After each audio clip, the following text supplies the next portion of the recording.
Volcanoes like Hawaii's Kilauea and Mauna Loa don't erupt like we thought they did, scientists discover. The magma that erupts from basaltic volcanoes in the middle of tectonic plates, as is the case here with the Hawaiian volcanoes, originates from within Earth's mantle rather than from the outer crust and is propelled upwards by CO2 and not water.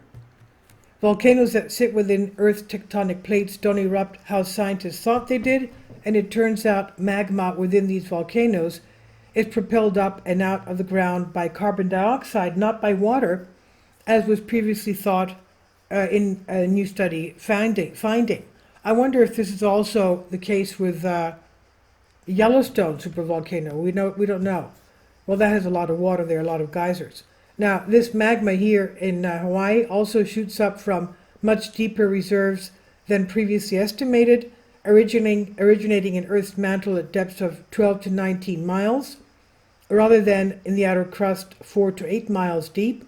This completely changes the paradigm of how these eruptions happen, study co-author Esteban Gazelle, professor of engineering, Department of Earth and Atmospheric Sciences, Cornell University, stated. All volcanic models have been dominated by water as the main eruption driver, but water has little to do with these volcanoes. It's carbon dioxide that brings this magma from the deep earth. So where does the carbon dioxide deep in the earth, how does it get there? Researchers have already suggested that CO2 may fuel this type of eruption, tipping off by the finding that extremely explosive eruptions don't always have the highest concentrations of water in the lava, but the new study finally confirms this theory. The discovery relates to basaltic volcanoes that sit within tectonic plates rather than on their edges. Basaltic volcanoes spew lava that has a lower viscosity than other volcanoes, meaning it's runnier and travels faster. These volcanoes can be highly explosive when they erupt, especially if the lava is relatively cool and swooshes up to the surface rapidly, leading to the formation of crystals that are then flung across the landscape. Despite making up more than half of the world's volcanoes, basaltic volcanoes are little studied compared to those that produce viscous lava, according to the new study. Better planning for future eruptions.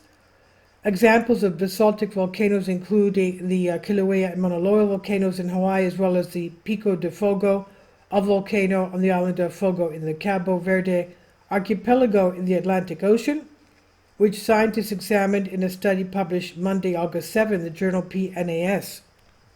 Pico de Fogo is one of the world's most active ocean island volcanoes, with 30 known eruptions since records began in the 15th century, according to the study.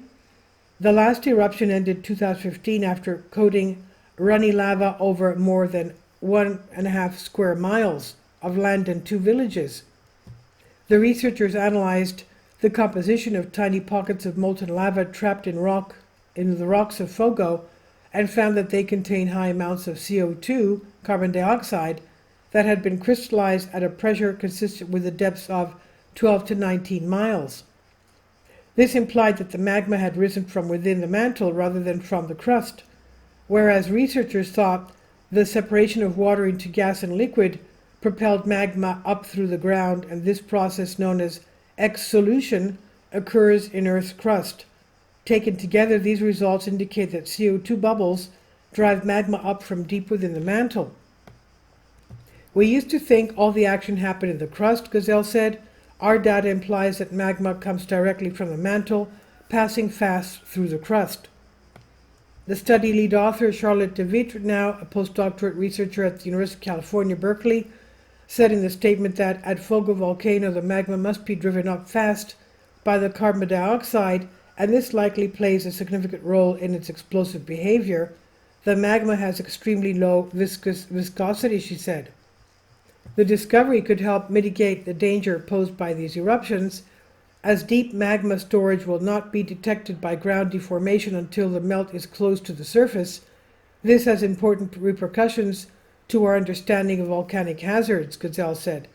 With precise measurements that tell us where eruptions start, where magmas melt and where they are stored, and what triggers the eruption, we can develop a much better plan for future eruptions. And this is by Sacha Pare on Live Science.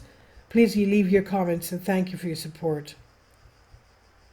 Please support my Patreon account. The daily posts are 5 videos daily, and they are totally different from what I have on my YouTube channel. Thank you so much for your support and that you find all my content so interesting. You'll find the Patreon account details in the description box below.